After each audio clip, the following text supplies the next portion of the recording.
Hello, আসসালামু আলাইকুম।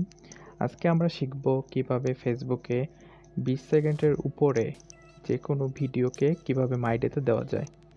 তো ফেসবুকে আসলে ২০ সেকেন্ডের একটা ভিডিও অনুমতি দিয়েছে আমাদেরকে দেওয়ার জন্য। কিন্তু অনেকে চায় যে ১ মিনিট, ২ মিনিট বা ৫ মিনিটের কোনো ভিডিও ফেসবুকের মাইডেতে দেওয়ার জন্য।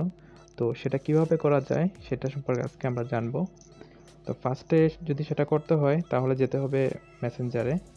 মেসেঞ্জার যাওয়ার পরে যেকোনো একটা গ্রুপের মধ্যে বা কোনো ফ্রেন্ডের মেসেজের ইনবক্সে ঢুকতে হবে। তো আমি এখানে একটা গ্রুপের মধ্যে ঢুকলাম। ঢোকার পরে মিডিয়াতে ক্লিক করে এখানে আমার ৪২ সেকেন্ডের একটা ভিডিও আছে। ৪২ সেকেন্ড সমস্যা নাই। এটা যদি ২ মিনিট ৫ মিনিটও হতো তাও এটা দেওয়া যাবে।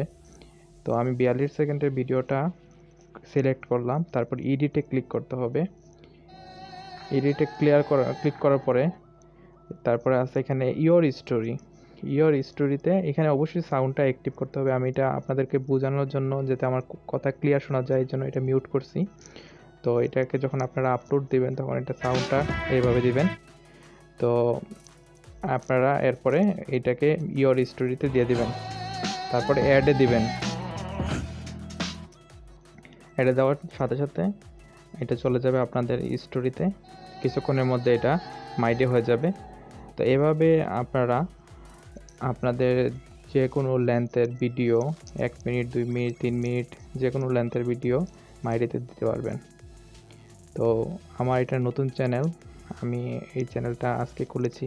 তো সবাই প্লিজ এটা আমাদের সাবস্ক্রাইব করবেন। এটাতে বিভিন্ন গেমিং ট্রিক্স, তারপরে ফেসবুকের, ইউটিউবের বিভিন্ন ট্রিক্স এবং বিভিন্ন ধরনের পিসির সমস্যার সমাধান এগুলো সম্পর্কে ট্রিক্স দেওয়া হবে নিয়মিত। তো আপনারা সবাই প্লিজ সাবস্ক্রাইব বাটনে ক্লিক করবেন আর নোটিফিকেশনের বেল আইকন বাজিয়ে রাখবেন। থ্যাংক ইউ, ধন্যবাদ।